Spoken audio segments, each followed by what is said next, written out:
This is The Art of Wrestling with professional wrestler Colt Cabana.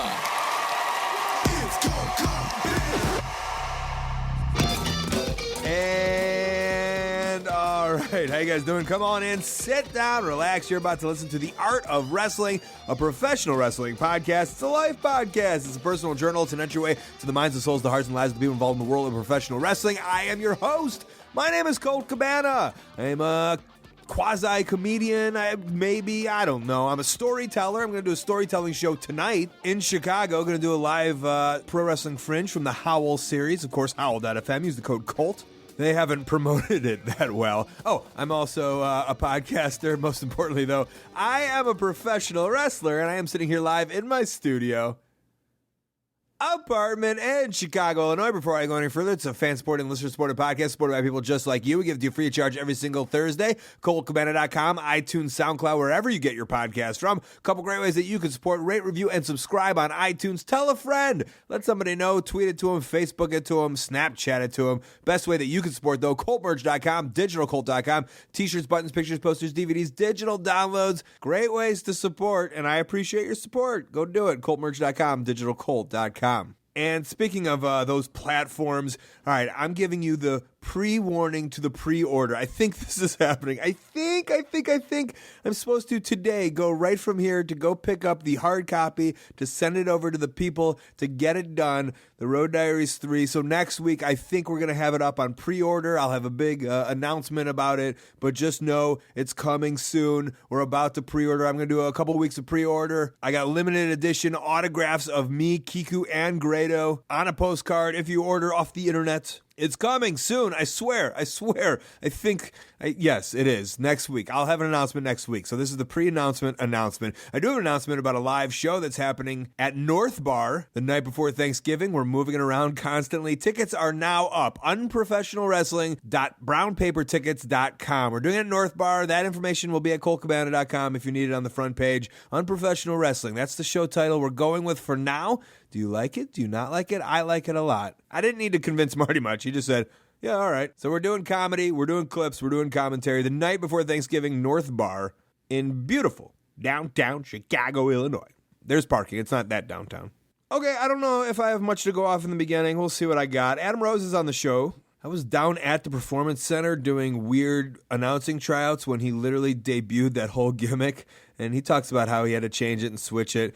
And right away, I thought it was just awesome, different counterculture. And he talks about that too. And yeah, it got changed around and then it just became a thing. But the talk itself, I mean, he's a guy that I've wanted to have on even before, like, I've heard his story before. I know where he comes from. I know some of his past, and it's a pretty crazy past. And then, E60 did that whole thing. And, I think he gained like a really great following from the idea of people wanting to know more about him. And I think that's like the whole idea of this whole show. And so just, I think Adam's a great guy to have on the show. But, we do talk a lot about the idea of this whole character, where it went wrong. And that can I don't know, it's hard to talk about that without whoever the person is, being a little bit upset or having a little bit of a chip on their shoulder. And I think it's important that it doesn't come off like that. And even if it does kind of come off like that, that's a thing now in his life. Had a dream to be a WWE wrestler, left his fucking country to come here to be a WWE wrestler, and that is his legacy there. If anyone can relate, I'd like to think that I'd be able to completely relate to this. So he moves on now, outside of there, doing the indies, doing his thing, and you kind of want to change that legacy a little bit. And it doesn't have to be in wrestling. It could be the way he is a father, or the way he runs a different business, or the way he does whatever he does. So he's on that journey now to kind of changing what was into what should be. Did any of that make sense? I hope some of it made sense. I hope you get the idea. You'll enjoy the chat with Adam. Listen, for me, I'm doing all right. I'm not doing great. I don't know, not kind of like a downslide as of late, but just going through the motions a little bit. So I'm looking for some kind of change. I got to change something up. I've realized that, and I'll find out what it is or what I got to do and something. I don't know. When I'm at the shows, when I'm wrestling, I'm really digging it. But you find yourself with some downtime, and I've been sitting on the couch a lot, just watching stuff. Just watching. Maybe that watching will get me inspired. More watching, less doing. Hopefully becomes less watching, more doing. I was in Kansas City on Saturday. Saw Ace Steel, my trainer, my buddy. Saw Dr. Tom, my other trainer, my other buddy. It was nice to be there. A lot of good talent over there. I don't know if you guys know this. I don't think it's getting any publicity, but I'm so intrigued by what's going on in that whole scene. There's a new Kansas City league called NWL, and there's this dude who just literally is investing. He's worth like $1 bajillion, and he's investing in this like sports wrestling league. And like all these dudes have all signed contracts, and Metro Wrestling is like now not a thing anymore. And it's been pretty low-key. It hasn't blown up. The internet, I don't even think, knows about it. There's just a section of the Midwest that knows about it. And I'm super intrigued to see what happens, how it goes. Derek Stone, Michael Strider, Ace, there's all these guys that are involved in it. And if you want to do a little Facebook research, I'm sure you can. Also, Friday, I was in the Jim Lynam Memorial Tournament for AAW. AAW is getting out of control, by the way. It's such a good show. Like, this was the Jim Lynam Memorial Tournament, and like, kind of sad that, like, it made me think, like, oh, fuck, Jim's dead. And Jim was a guy who helped run AAW for years. He was on the radio here in Chicago for years, and I liked him a lot. We would always have real nice conversations, and that was kind of hard to, like, sit back and realize, like, fuck, he's gone. He's not here anymore. But I don't know. I guess in retrospect, it's good. The idea of this tournament, keeping his name alive, and because of that, people remember, and people will talk about Jim Lynam. We don't want to forget about these guys who were in our lives, who are our friends. And that's why I will just randomly say, hey, go look up a Bison Smith match. Bison Smith was awesome. He was an awesome dude. And I love knowing that I was a little bit a part of Bison Smith's life.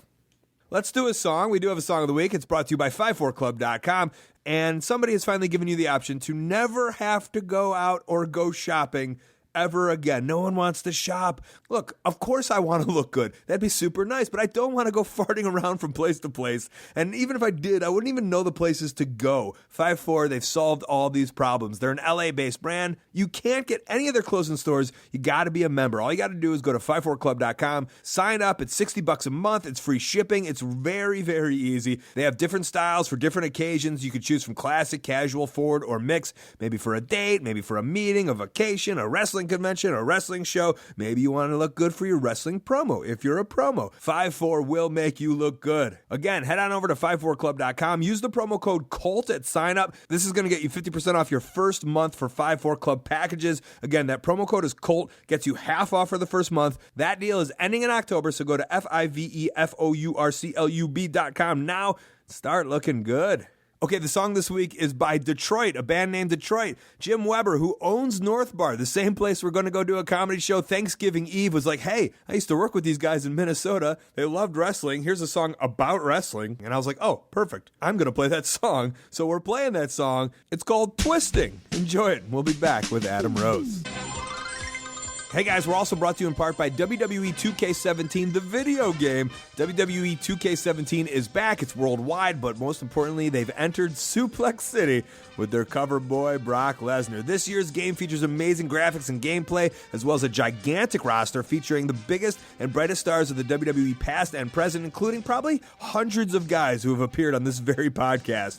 This year includes their powerful creation suite with favorites like Create a Superstar, Create a Championship, as well as new creation options like Create a Video and Create a Victory. Let the new promo engine bring drama and personality to life in the My Career and WWE Universe modes. Your words will shape your characters as they rise from the ranks of NXT to WWE to the WWE Hall of Fame. The soundtrack this year is actually curated by Puff Daddy, which is pretty amazing. For all information on everything WWE 2K17, go to WWE.2K.com. WWE 2K17 is on the shelves now. Go out, grab your copy today. I still can't believe little Kevin Steen and little Sami Zayn are in video games. It's so cool. Yeah, it's a recorder. Records their voice. We're talking into All it. right. Things are going well. You said you wrestled last night and you had a pleasant surprise. Yes, I did. I had a match with SWB Slick Wagner Brown. Mm-hmm. And I remember... He's been around forever. Ever. Because I remember being in South Africa and seeing a picture of him with, was it April Hunter at the time? And I don't think they talk about that. Oh, don't they? That was a big falling out that those two had. Oh, no idea. But anyway, I remember seeing that picture and thinking that, okay, this will be picked up. These two. This act. I thought this act was good, and we picked up. Just off the sight of it alone. Just on the side of it alone. It looked A quality to me, so I thought this would get picked up, and it didn't get picked up. And like I worked him last night, and what a pleasant surprise. We had, I would say, probably one of the most fun matches I've ever had, so that was good. Yeah, and well, I was going to say, like, yeah, because you probably haven't been dabbling on or you've been now sitting in the indies a little bit, and so now you know it's kind of like hit or miss. But you've probably had the good, the bad, and the ugly. But you've probably had some brutal ones in the system, anyways, too, right? Oh yeah. But at least, like, you knew those guys at least. Yeah, walking in now, you especially when you start on the indies, like I have coming from there, it's like you never know what to expect. You don't know what you're getting. You don't know. You just don't know what's coming. And like yesterday was just absolute treat. So I loved it. All right, good. Yeah. Is that your first treat? No, it's not my first treat. What was my other treat? I had one more treat which I spoke about. What's the kid's name? Wildman Congo, not the big guy. There's a big Congo Kong, who's been on the show before. A monster. Yeah. And then there's Wildman Congo, who's a shorter guy, more stout, but he gave me a nice match too. We had a good quality match. Well, what are you looking for? Because it's hard, right? You're like I don't. It is kind of like, what are you looking for? Like, because you want to get the idea of, like, I guess if you were in a program or on NXT or whatever it is, there's a lot of stuff that you get justified. And then when you come back on the indies and you're just doing matches sporadically, it's hard to, like, justify your life a little bit. Not justify your life, but, like, if you're just doing one-offs. Why am I doing this? Yeah. There's those moments where it's like, what am I doing? But I think for me, getting on the indies, a lot of it has to do with I want to prove that I can do something, because I had 6 years, well, not 6 years, but like 2 specific years where I was told pretty much not to do anything. So for me now, when I get 20 minutes and I'm told, do whatever you want, and I can actually go through false finishes and do some cool shit and hit some of my stuff, it's like it's a whole different experience. What about like telling long-term stories though? Because it's hard in this point. I don't think you can really, especially the way it is. Well, but I'm saying you have to be in a promotion. You have to kind of be able to do that. And on the indies, it's hard for a guy coming off TV too, because it's not like a wrestling company will be booked, because your price tag's a little. And I'm not specifying you. I'm just saying people coming off TV in general. Yeah. So it's like, well, we'll bring you in for one and hope you draw, but it's hard to bring you in 12 straight shots so we can tell a story. Yeah. There's, from what I can tell, unless you aren't programming, like, stories don't really exist. It's sort of nomadic wrestling. But it's that's why it's like, for me, I break the crowd up now into demographics, right? So I feel like the first demographic that I have to hit, and I hit easily, is kids. I can get the kids, like, pretty much out the bat. Then I get mommy. And then there's that market that I never was able to get when I was in the WWE, which was the 24 or 18 to 35-year-old male, which did not like me. Now, though, that the handcuffs are off, I can get them. So what I do is I break it up. In the first bit, I'll get the kids, get mommy, and then I get that demographic. Yeah. Because I do something more physical or more aggressive or more just me, and it's less meh. You don't. I'm able to actually get that demographic, and by the end of the match, they're all in. So it's cool because I've come into matches where the crowd was like, it's this dude, he's not going to do anything. And then when we actually start to actually rumble, then everyone's different. So you don't think you got 8? Because I think when you first started doing the character, right, at least for those first 3 weeks, were you grabbing those 18 to 24? I think you never at no time. I think once we went up, we were Sesame Street pretty much from the bat. It just took me a while to recognize it. I didn't see it until it was too late. I saw it at Twisted Tea. When we did the Twisted Tea commercial, that was the moment I noticed that I had become Sesame Street. Sesame Street. And is that your term? Yeah, it's my term. I told Hunter that. I went up to Hunter and said, how the fuck did we become Sesame Street? And he looks at me, and he said, sometimes you become the interpretation of your character rather than your character. That's deep. Yeah, and I was like, okay. And how do we fix that? I don't know. So by that point, we were fucked. That was like not even 2 weeks in. Well, what about had you done it on NXT, right? Yeah, but we'd only done it for a short period on NXT. And NXT was still cool, even though now looking back, I can see it was starting to go Sesame Street towards the end of my run on NXT. But the idea was, honestly, and I think if we had kept with this mold which Dusty had created, which was that it's literally like I come from the party, I just fell off the bus. I literally don't know what the the hell's going on. I get in the ring, win a match, and leave. And get back on the bus. You know what I'm saying? And like the bus was supposed to have hot chicks in it and would open up and there'd be smoke pouring out of it. You can, guess what the smoke could have been or not. But it's like dry ice. It was exactly lots of dry ice, but it was supposed to be edgy and vibey, and it was supposed to have that Godfatherish feel to it. And we ended up being Sesame Street with a 35-year-old man dressed as a hot dog. In a PG era, but did you think you were going to be the one to break the PG era mold? No, I didn't. I just thought we had more parameters. Right. I just thought we could go a little further if we wanted. Yeah, because you did a tweet or something the other day where you were like, "This was what it was supposed to be." Yeah, and it was just all babes. Yeah, pretty much. It was supposed to be hot chicks, me, and maybe one or two cool things like a guy that's blowing fire or fucking nunchucks or something. It wasn't supposed to be. I remember saying right out the bat, I said, please do not get the outfits from Party City. No offense to Party City, I like Party City. But don't get the outfits from Party, because I knew if we got outfits from Party City, where we were going. And the next week, I was endorsed by Party City. You were endorsed by them. It's almost like that's like the short-term thinking of like, well, we got an endorsement, so we might as well throw these guys in some Party City stuff. And then you got a whoopee cushion and a hot dog and a hamburger. And that's all fun and stuff, but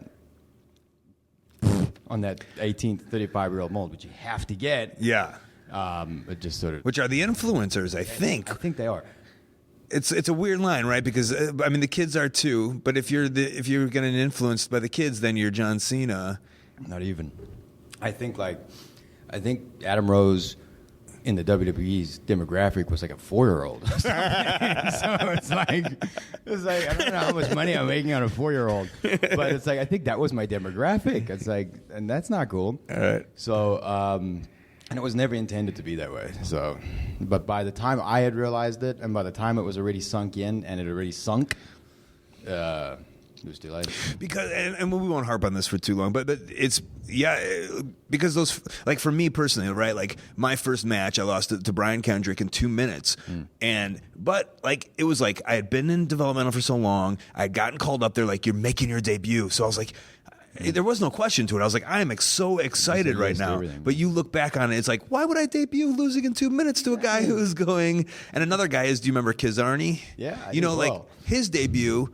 Loved him. Was just losing to MVP, and MVP was like, he had these vignettes, and then like I didn't even have vignettes. I thought he looked really cool. Yeah, but I'm saying like his debut wasn't just beating a dude. Yeah, his debut was MVP was in this like weird losing streak where he was a babyface because he was losing, but he was really a heel, and then it was a very odd thing to like throw him into that. Yeah. So, but saying so, like I do find it interesting that you're like. You have to take yourself away from everything to be able to look into it and be like, oh, fuck. Sometimes I think you're so into it that it's like you're just trying to make it work that you don't question it. And you need to question it. You need to question it. But you're also like, I'm the new guy. I can't question this. No, I got to do what they tell me. Right. Do this, let's do that. Okay, yes, sir, let's go. But it doesn't work because then you end up doing something that you didn't want to do or that necessarily you know is not going to work. But it's too late by that point. So you said you went to Hunter and you said, this is Sesame Street. Was that the first time you had ever questioned anything? It was the first time I think I'd ever... I'm curious as to the first time you questioned something. Very first day. Oh, you did? Yeah. Well, why aren't we dropping the lights? It was my first question. Why are you dropping the what? Why aren't we dropping lights? Because on my entrance, which we did in NXT, which was actually a cool entrance, we would drop the lights. Mm-hmm. Then meaning they would just fall from the sky? Do you remember no, lights would not be falling from the sky. It's like shooting stars. No, it wouldn't. No. We would drop the lights, make it dark. Then the like weird music would start for all the like rosebuds to load, and then the music would hit.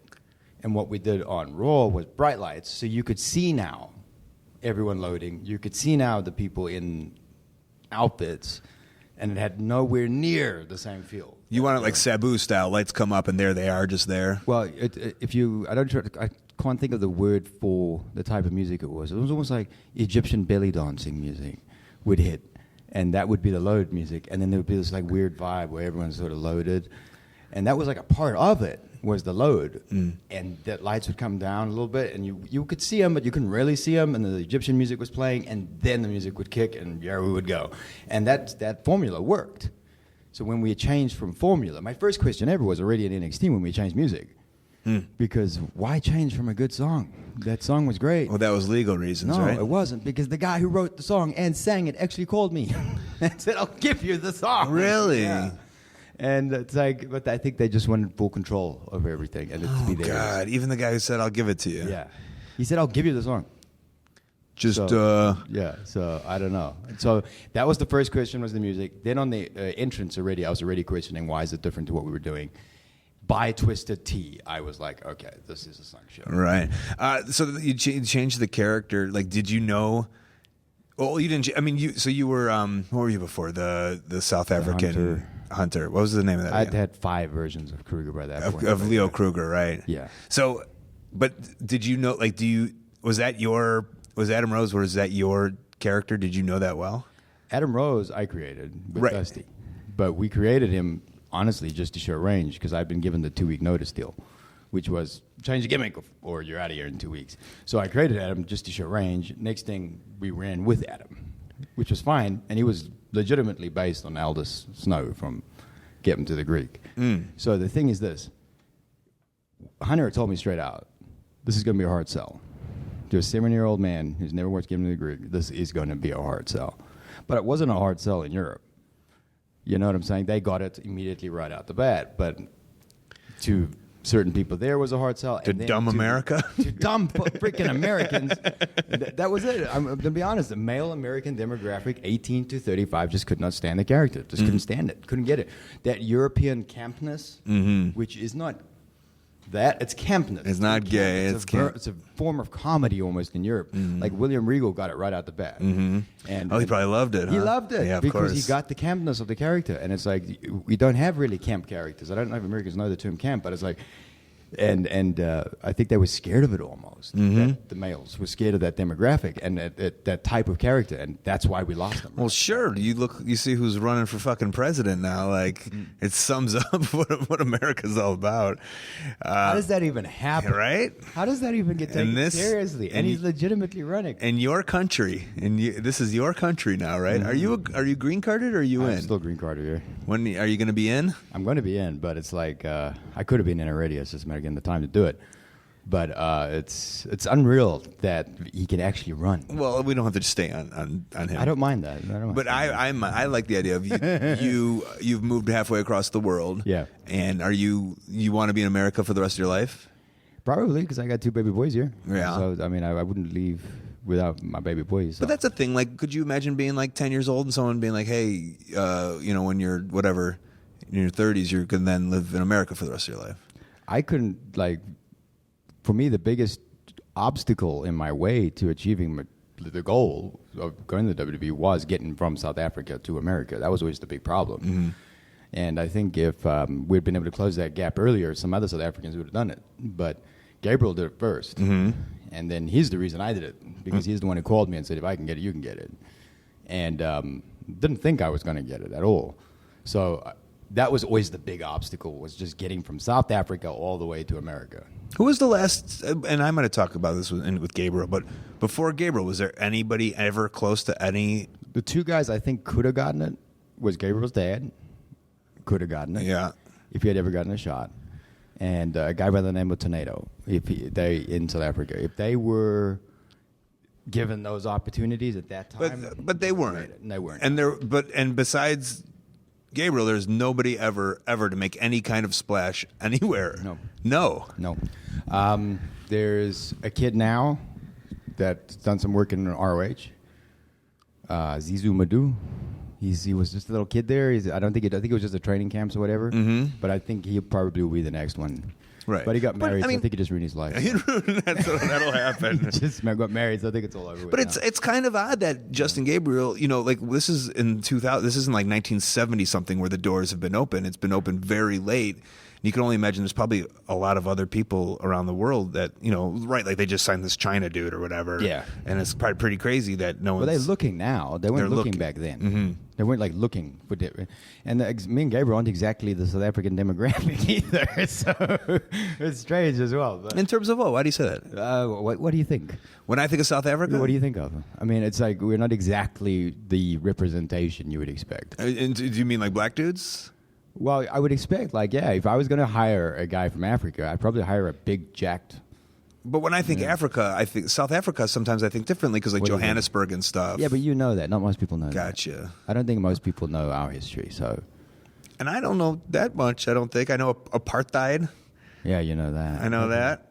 Were you in? Not a lot of people know that. Were you We're in? getting away from that. Were you in any of that? No, I was 14 when that all stopped. I was 14 when the change happened. Okay. And it was a different. I mean, I remember. I can remember it, but it seems so far away and so distant that I can't actually believe any of it actually happened. If you know what I'm saying? Because I was a little kid while that was all going on, and then when the change happened in 1994, What was the change? Tell me the change again. Nelson Mandela was the change. And Nelson Mandela was the change because it was everyone liked Nelson Mandela. Everybody, black people, white people, everybody liked Nelson Mandela. Everybody wanted him to be president.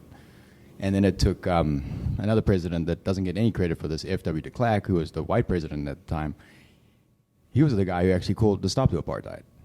And he was the guy that actually said, okay, look, change is going to happen. Whether you like it or not, change is happening. And then Nelson came in, and this was just someone that everyone was drawn to. He had that magnetism to him. I was going to say that it factor. Yeah. So everyone liked Nelson Mandela, and it was just, I think that was the change. 1994, he came out, became the president, and everything changed. And we did what America did over 100 years. We did in, 10, 20 years? Not even 10 years. So it seems so far away. It seems so weird. Different lifetime, man. Yeah. All right, so tell me so what was your childhood then? What do you mean, what was my childhood? What was it? Just you? You got parents? Yeah, I had parents. I was born. I had to get born first. Right. So I must have had a mom and daddy. Yeah. Who did ugly. And then, came Adam. No. So anyway, so I had parents, and my dad was a minister, and we were church kids. My brother and me both liked wrestling. Mm-hmm. He didn't like actually doing it, though. He did it for like a year and then dropped out. But he didn't like actually the physicality of it. He just liked watching it. And but me and him came in together, basically. And was it just you and your brother? Any other siblings? I was the first one. No, I had a sister who recently passed away. Sorry to hear that. And we had, we both loved wrestling, so we came in together. I came in first, I think. I went to one of the shows and bugged Gabriel's dad, and he told me to go away because I was too little and too young.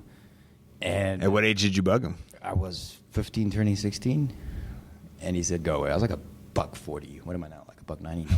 So I was like $140. And he was like, just go away. You're a little kid, you know. And I think I was the first kid to ever try it and get in there. And this was now guys that were like 40 years old and all. Like, I'm talking the most rugged group of wrestlers. After I did the podcast with Gabriel, I went and watched some of these documentaries that his dad was in, and rugged people. And it was just like, it was a different time. But I think that was like that in America too. Like now we think about wrestling and indie shows and we just think about these kind of like young little teenagers. But it definitely reminded me of a time when it was just like just dudes over their 30s who rode motorcycles. That's basically what I walked into at 16. So I got the crap beat out of me when I came in, and they beat the tar out of me. And then eventually, Gabriel wasn't living with his dad at the time; he was living with his mom. And Gabriel's dad called him and said, "Come live with me because I got a kid you can wrestle, and you can start the shows." And so I would come out. Me and Gabriel wrestled for like a year straight, just opening all the shows for his dad. And these were big shows, right? Well, we were big for us. Yeah. Okay. I mean, you must remember, like, we could still draw then. This was before the WWE had come into South Africa product-wise. We could still draw 20,000 people to Durban. But I did see shows that like had 300 people. Oh, yeah. We had shows in shopping malls as well. But it's like, Gabriel's dad kept us busy. Like, he would keep us busy, like, every Friday, every Saturday, every Sunday. We were guaranteed something. You had every casino lined up. Those were the cool shows, the casino shows. And he had. Were you gambling at 16? Were you? You weren't roaming in those casinos? I don't remember. I think so. I think me and Gabriel got up to a lot of mischief. Oh yes, yeah. We were terrible. We were awful. I remember us. No, I can't even go into that stuff. Yes, we stole a car once. I remember that. Yeah. Yeah, but it wasn't like we stole someone else's car. We stole someone we knew's car. We were both underage and not licensed and drinking, and we stole the car. Went out for the night, came back the next morning. Parked the car back where it was or whatever, and we got into so much trouble with his dad. And this was the funny thing. Not for stealing the car or being underage or drinking or driving without a license. We got into trouble for not telling the boys and bringing them with. Jesus. I was gonna say for not being on time to the wrestling show. We got into trouble because we didn't tell the boys about it. About the great time that was happening. Yeah. Wonderful. That was funny. Yeah. So were you in high school when you started wrestling? I was a high school dropout. You were a high school dropout. Tell me, take me through the decision of that. I was a horrible little teenager. Up to naughty business from like probably 12, and then I think at 14. Where did the stem, like the naughty business? Where does it stem from? I don't know. I always just thought that was my role. You were that guy? My brother was the academic, my sister was the girl, and I was going to be the naughty rascal. I felt like that's where I fitted in. But anyway, so I ended up moving like a bunch of schools, getting expelled from a couple of schools. I don't know if you know what the word expelled means. Yeah, of course. Okay. And what'd you do? I got into fights. Too much trouble. I fought every Friday at school. Every Friday it was me versus somebody. You were promoting already. It was like fun, And my mom would laugh at me because I'd have a black eye almost every Friday. Because I think I lost most of those. But anyway, were you a fist fighter? What were like? As a kid, I was. Yeah, as a kid, I was a little. I for some reason used to pick a lot of fights and lost most of them. Wow. But it was. I was always up to trouble, and I moved schools a lot. And I think that had a lot to do with me not settling in. Because I moved schools, so I was always the new kid. Mm-hmm. I remember one year moving schools 6 times. And by that point, I was done. I think I was always the new kid coming in, and new kid coming in South Africa, you had to like make a statement when you got to the school, so that it's like jail, right? Yeah. And that's what I just knew. That's how I understood. Except you didn't beat the shit out of the biggest guy in the yard. You just kept on getting the shit kicked out of you. At some point, someone had to be scared of you. Otherwise, you were going to get your ass beat. And that was just South African school. It's like that. Fist fighting was normal in South Africa. It wasn't a big deal. Kids got into fist fights. Now, they shoot each other and stab each other. Fist fights, nothing compared to what's happening now. But anyway, and then eventually it got too much. I eventually went to, my dad tried to get me into a technical, college, learn a trade type thing, and I ended up dropping out of that as well. And then eventually actually was a runaway for 2 years. You were? Yeah. Take me through that. Well, so you just dropped out of school. Yes. And then you just left home? I dropped out of school. I messed around at home for a bit. Then my parents moved from Durban back to Johannesburg. And I said, I ain't coming. And they said, yes, you are. You're underage, you're coming. I said, no, I got a friend I could stay with, and I could stay here, and I had this job lined up, and all of it was not a job at 15 years old? I started working in bars at 15. Really? Yeah, I was working behind a bar at 15. So I had jobs and stuff. But and this stems from you being like this, when I was a kid, all the mischievous kids, they were always friends with older people. Like these troublemakers. Yeah, that's true. And most of my friends were older than me. I had a friend who owned a nightclub when I was 14. Of course you did. Who does? Now when I look back at who has a friend that owns a nightclub at 14? Or who's the guy befriending a 14-year-old? Exactly. Anyways, I was working I was the barman basically at 14, and I would do that, and I ended up losing the job because I was 14 and full of shit. Right. And ended up, my parents moved. The situation where I was living fell through. Me and them fell apart. And I ended up I remember just walking out the house and going, I don't know where I'm going. And just walked. And that was it. And I did that for 2 years. What did you run the trains or stay at friends' house? No, trains to run. I think the funny thing is I stayed in the area in Durban. I was always in Durban. I used to sell my clothes. Whatever clothes I had, I sold. To who? To random people. I'd go to taxi ranks. You don't have this here. In South Africa, with taxi ranks. Taxi ranks are basically mass transport people. I would go there. I would steal other kids' clothes and sell their clothes at taxi ranks. Mm-hmm. And that's how I would make money. And I'd eat. I remember I figured out if I had a half loaf of bread and a packet of chips, I could survive the day. And that's what I'd get. I'd get a half loaf of bread and a packet of chips, and I'd eat that for the whole day. Do you feel that this set you up for a world of wrestling?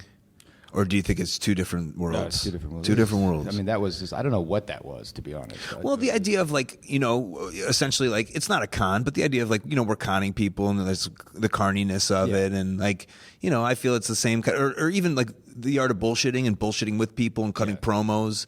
Imagine if you're a kid on the street, you're always kind of cutting promos. You can't be like a shy kid, homeless kid, right? No. So, I still had friends at the time, too. I still had a lot of the friends that I had from school, and I would still meet them at the pubs and whatever else. But they didn't know that I was homeless. I was able to keep it a bit of a secret that I was homeless.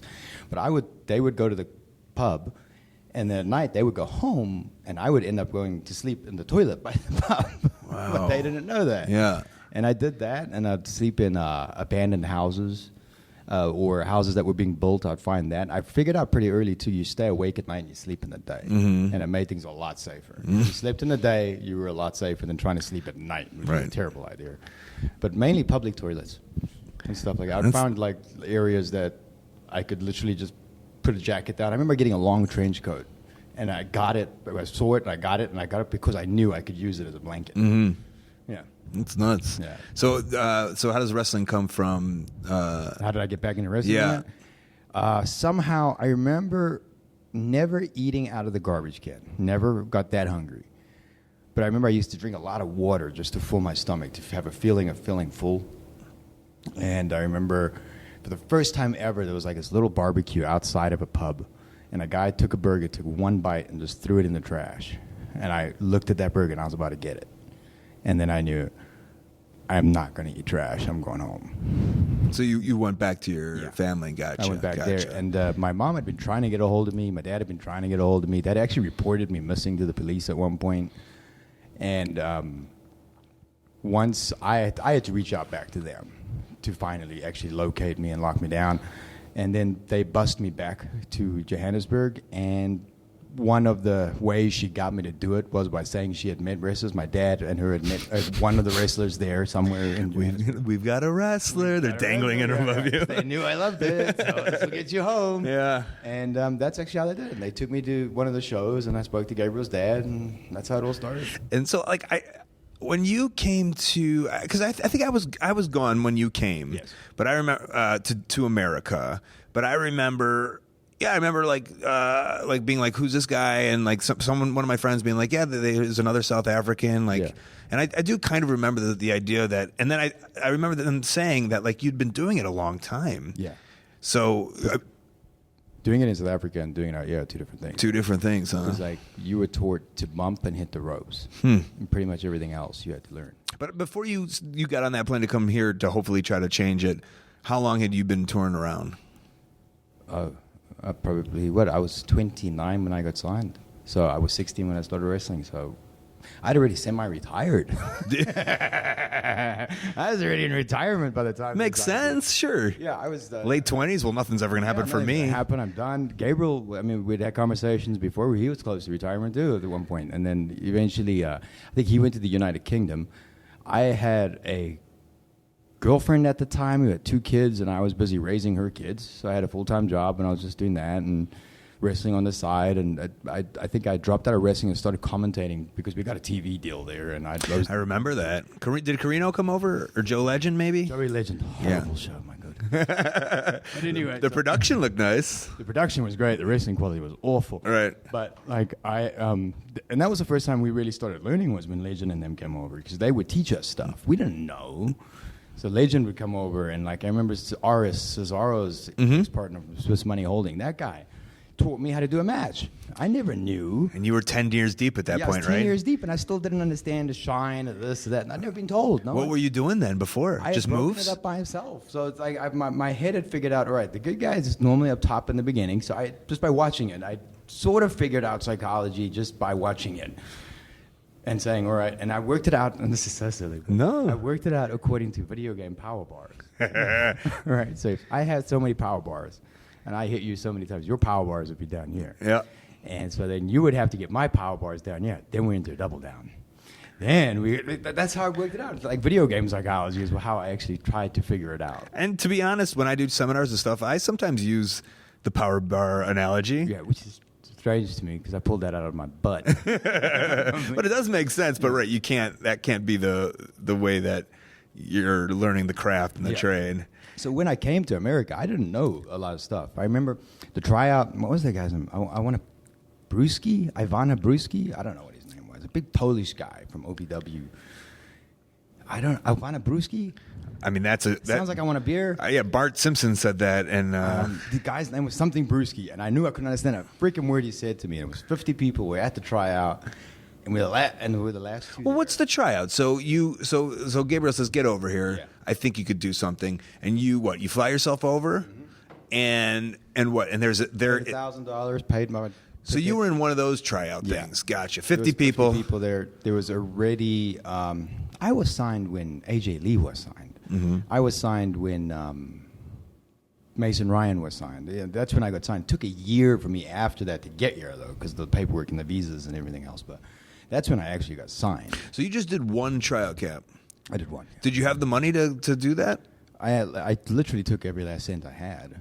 I had to break up with the girlfriend and do all that, and can't raise your kids. I got to go do a tryout. Yeah, and I mean, now when I look back at it, it's so insane. But it's like I had to get it out my system.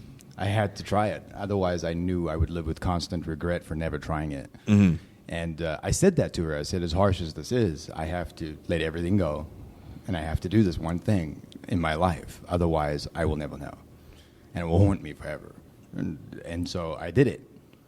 And I wasn't signed like on the spot. I was signed like 3 months later. And I still remember the tryout match being awful because it's one of those cold matches you don't know each other at all. He comes over to me because you could see we were going to get paired up because we're one of the last matches.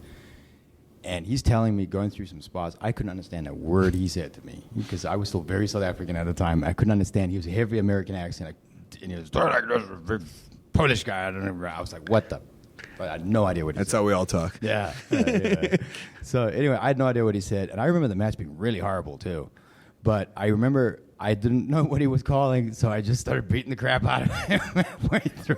And you were a big boy at that point, I was right? a big boy. I was 236 at that point. Anyway, so beat the crap out of him and then put him over and got out of there. And I wasn't signed immediately. I was signed 3 months after. So, but when you say I wasn't signed immediately, so does that mean you then got on the plane, went back home? Thought I didn't have it. Thought I just blown all my money. And then went back to work. Without the girl or the family? Without the girl and the family. She'd already moved on. Yeah. And I had to now rebuild. So what was your thought process there? Like I just messed up, but at least I know. And then you just went to work and you just like lived you were just doing a normal job. Yeah. Personal trainer. That was it. Went back, got my clients. And in your head, it's just like, well, this is my life. Yeah, it's done. Give it a shot. I gave it a shot. Didn't work. It was over with. And then who was the guy at the time? Ty Bailey? Probably. Yeah, I think it was Ty Bailey. I emailed him a couple of times. No response. Next thing I know, they're signed. And took like a year to get paperwork and all that figured out. Then you were living the American dream. Yeah. Yeah. American dream. I mean, you were there a long time. Yeah. That's for 5 years. Everyone gets jaded there. Everyone starts because it's everyone's dream to go there. And then at one point, everyone hates it.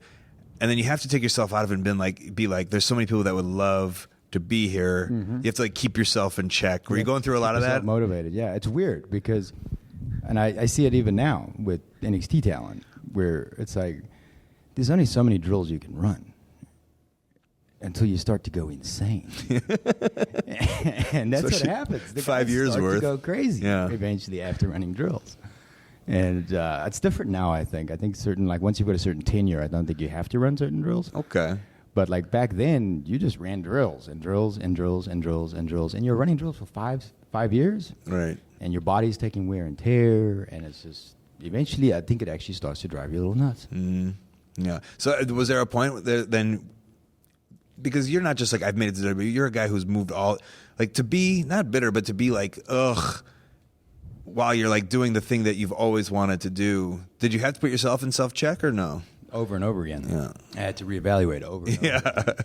But I will say that I think the thing that always kept me going was just had to make a living. Yeah. That's it. And I think... But also that's kind of shitty where you're I love wrestling and then it turns into I have to make a living. I think it does for everyone eventually. Eventually, yeah. But then it's always... And for me too, it has at a point and then I always look oh, fuck. I had a moment yesterday like this. I'm sitting at the table and I got Knob sitting next to me. And he's just doing knob stuff next to me. And I had to have that moment where, hey, this ain't so bad. That's a guy I grew up with. Right. Watched him on TV. And now I'm getting to hang out with him, And I had to have I had a moment about that. Just okay, look at that. It's freaking Brian Knobbs. And he's just hanging out with me right now. It's cool, And do you like Brian Knobbs? No, but growing up. Nobody likes Brian Knobbs. That's a freaking nasty boy. Yeah. So that was cool, yeah. I guess, what do you call them, mark moments? I don't know. Sure. Mark moments? Nothing wrong with that. Marks at some point. I think we have to be at some point. I think in this era, because I'll always say and when I explain to people like back in the day, they just grabbed dudes that were from big in bars and on football teams. And now it seems like everyone. You have to have loved it. We're kids of Hulk Hogan, Yes. and so or whoever it might be, and the ones younger than us are the kids of The Rock and the Hardy Boys or whatever it is, and so they gravitate to it. But back in the day, So Protected is just someone that was at a gym and was like, "Hey, you want to try this?" Who was I talking with? Billy Gunn. Yeah, they were just like he's at the gym, and they're like, "You're a big dude. You want to go?" You got picked up? Was training at the Billy gym? Gunn, yeah, like years ago. So you had never watched it or anything? No. Yeah. And he's not even that. Like I'm talking about, like the guys in the Crusher and the Bruiser. Where'd they find those guys? That's I assume just drinking at a bar, just beating the shit out of people. Crazy looking dude. You gotta come do this. Well, you had that part down. You would be willing to beat the shit out of people or get in fights. So, I always thought like the ESPN thing was an interesting thing. I think right. Like where they like made you. Were you on your way out before that? Yeah. And that saved you. But I don't even know if do you look at it like saved me anymore? No, I think it elongated my career. I was told straight out the bat 2 to 3 year run. That was it.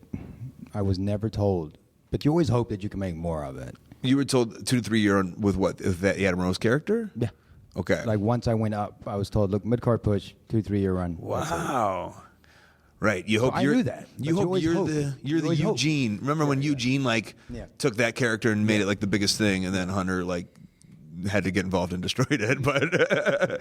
But right, you want to be the one guy that comes out. Well, I think like there's always a party that's always like, I can make this work.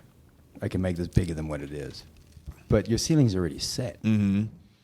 What was the feedback from the ESPN stuff? The weird thing about that is I don't think I was supposed to be the key character in it. And I only found this out recently. WWE didn't have as much control over it as I thought they did. And ESPN was the one that wanted me to be the key character of it. But they didn't actually want me to be the key character of it. They had somebody else in mind. And I ended up becoming the key character of it because of the situation we were in at the time. Who was, do you not want to say the... I can talk about it. My wife and my kid, Maverick, was just born, and Maverick was born with a giant falloceal, which is his liver intestines outside of his body. It was a huge thing. I mean, they had told us to abort, but we were already, I think, 17 weeks in when we found out. So we felt if he had lasted 17 weeks, we might as well give him a chance to have a life, And so we had to get all the tests done where they check for trisomies and they check for all these other genetic disorders. And luckily, he was coming back clean on almost every genetic disorder. He came back chromosome perfect.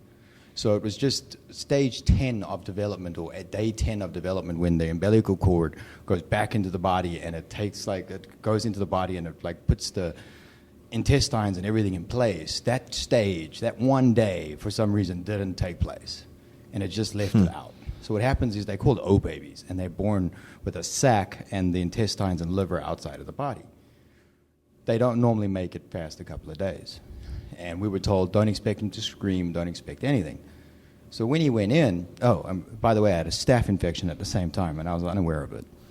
So I'm staph infected. It's going through my blood, starting to attack my brain while this is all going on. I've got no idea because I don't want to stop, or I've got this big thing on my arm, but I don't want to check on it because I'm having my baby. So we go through this thing. Maverick's born. He comes out screaming. Great sign. He goes to surgery an hour later. They put everything back in his stomach, besides his liver, because not everything could fit, because the abdominal cavity was too small, so not everything could fit in. So he's got his liver sticking outside of his body, and he's in this little cubicle thing, like chamber thing. He's not breathing by himself, and you're letting gravity pull his liver back into his body.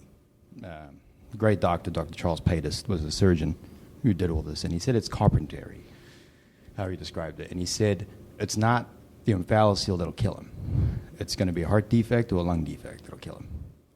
And eventually, when he started breathing on his own, we had all these different battles to get over. One, start breathing by yourself. Then we had to see if the heart was all right, and everything was there, and everything was in place. He's got dextrocardia as well, which is a mirror image heart flipped around on the other side of his body, which functions perfectly. But it's mirror image, and it's on the other side. So he almost died. There was some sort of complication. They did something with the PICC line, which infiltrated his lungs, and there was some sort of complication at one point, and he blew up from 6.6 pounds to 12 pounds in like a week, and almost died 3 times. And I was living at Tampa General basically at the time, And I was still so scared of losing my job. I was going into training sometimes, and I remember Dr. Tom saying, "Just piss off. Doesn't matter. Don't worry about it." But I was programmed. Of course, I get it. Continue to be afraid of losing my job, and so. Sucks that that's the way it is, though, isn't it? That's how you live. Yeah. And it's not like that anymore, I think. But I think back then you were programmed that you're always hunting. I'm not even talking about wrestling. It might not even be wrestling. It might be anything. Yeah. It's just that's like some places that's how they work. I don't know. It sucks. Yeah. But it was a hard time. And I always say I break my life up into pre-Mav and post-Mav. And he's fine now. He's a rambunctious, gives me such a hard time little kid right now, and he's great. Is he going to have medical stuff for the rest of his life? He's got a feeding tube. Yeah, he's got that. We're trying to get that out, but he needs to eat more. He's in the 5th percentile for height and growth. He's behind about a year. If I take a look at like a 4-year-old, Mav's 3, or a 5-year-old, Mav's 4. So he's behind 1 year on everything. What about like insurance and stuff? Oh, it's insane. You don't want to know. I don't want to know, right? I can only imagine. You don't want to know, yeah. It's got to be, and so you're especially because we have to have the best coverage possible to make sure he's covered. And what's insurance in South Africa? Is it the same way as England and stuff? No, it's not. It's the same way as America. I'm happy this didn't happen in South Africa because they wouldn't have been able to deal with it. Really? I don't feel. Okay. So I'm happy it happened in America because American doctors are amazing. Right. And we had a doctor like Charles Peters who could do this. Gotcha. In South Africa, I would be afraid that they wouldn't even bother. So, but at the same, for the rest of your life, this kid's probably going to have bills.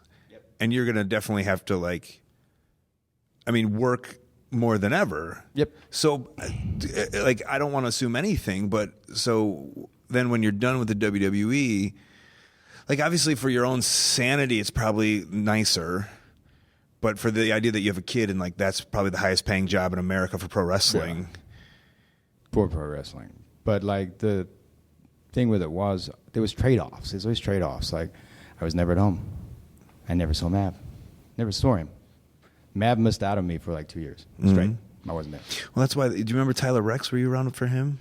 I was around with him. That's why he quit. Because he had a kid. He had a kid. And he's like, "What am I doing?" Yeah, I think he missed the first day his kid walked. I think that was the reason he was like, "Okay, I can't miss anymore." Right. And it's now when I look back, I missed out on so much with Mav. Yet I've always been driven by my job is to provide. That's my first key job is provision. If I'm not providing, I'm failing. That's my thoughts anyway. So my first job is provision, but also my job is to be around. Otherwise I'm just the dude out there in Magic Land that you never see that brings money in. Right. So it was weird because now when I finally did get to go home, Levi, who's my second son, who's perfectly healthy, who's in the 80th percentile and a tank of a human being, he got all of me. You know what I'm saying? So it was unfair on Mav. For those 2 years, he just didn't get that. But so do you feel have you found the right spot, or are you still searching for something else? I've got something else. I've got another side business. It's Exotic Express LLC, which is a limousine and transport service running out of Tampa.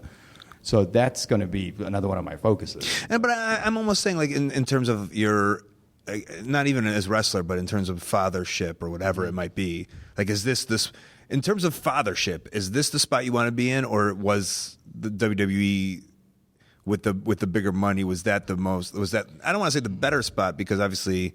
It's hard to say. It's a hard line. On the one side, financially it's a better spot. Right. But mentally and the not being there with my family, I think did more damage than good. And you guys came to, I don't want to speak for you, but you guys kind of came to a mutual, hey, let's split this. Am I incorrect in saying that? Or me and the missus? No, you in WWE. Yeah, WWE? Yeah, everyone. Me. I'm split with everybody. No. Oh. No. The WWE eventually, there was once the Adderall, I'm speaking about. Once the Adderall thing happened, I was like, okay, this is BS. You're just looking for something at this point. Right. And I was like, I actually said, if you don't have to look, just ask me, and I'll tell you. I actually said, let's just go. We're done. Let's part ways, and you're not going to do anything with me, and I'm not happy either. So let's call it a day. I actually said that. Let's call it a day. And they were like, no, let's see what happens and blah, blah, blah. I don't let's see what happens. I don't want to chop and block over my head. I would rather just go then. Right. And so eventually it was a mutual parting of the ways, because then I had more drama come on me, and it was just like, oh, it just all came pouring on my head. Yeah. That was, oh, my goodness. And we all look at that from because we all look at that stuff from, oh, we're not you. And some people get on the internet and they start talking. You know, I mean, I know how it is, and so they start just whatever, and then that gets annoying. Oh. But you're living in the middle of it. There's just so much coming on. That's probably got a lot to deal with. I've never. Like, I think the best thing to do in a situation is just not look at social media. Just Right. don't look at it. Because, like, once that happened, and I mean, at the end of the day, it was thrown out of court, and the judge's exact words were, "Why is this even in my courtroom?"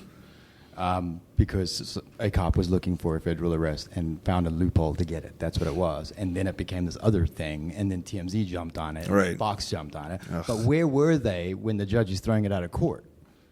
They're not there the day we're all there as a family and they're throwing it out of court. Right. They're there when it looks as dramatic as possible. And you're a know? guy with like you've got to now like you've got to like do damage control, and no one's there to do that for you. It's a hard thing. Have you gotten like past that yet, or like you know what I'm saying? Or are you still way? working with that? Like, in terms of have you come to terms with like, okay, we're good now, I'm fine, or do you still feel people like?